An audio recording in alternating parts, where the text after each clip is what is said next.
Absolument. Je dirais que si on fait un résumé de tous les interviews annuelles, on pourrait quasiment reprendre le même, puisque quel que soit le contexte économique, là on parle de récession aujourd'hui, mais ce n'est pas du tout le cas pour le domaine du software.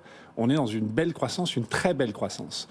Depuis que nous faisons ce palmarès, donc depuis 16 ans, c'est la deuxième plus belle croissance. Donc on est quand même sur une dynamique très forte. Ouais. Et nous n'avons eu qu'une seule année de décroissance qui est due à un rachat. Donc c'est une très belle industrie, très résiliente, qui ne cesse de progresser. Et on parle quand même de croissance conséquente. Avec toutefois une érosion de la rentabilité dans ce secteur, pour quelle raison? Est-ce que c'est la concurrence qui tire les marges vers le bas?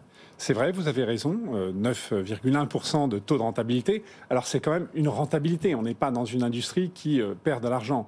Au contraire, et c'est pas mal, 9,1%. Mais c'est en diminution par rapport à l'an dernier. Toutefois, on peut rappeler qu'il y a quelques années, on était à 4%. Pourquoi?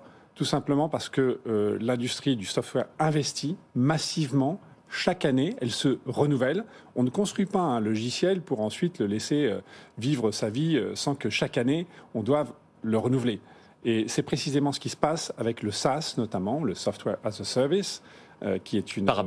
Par abonnement sur le cloud et qui nécessite une transformation de forts investissements, ce que chacun des éditeurs aujourd'hui a fait.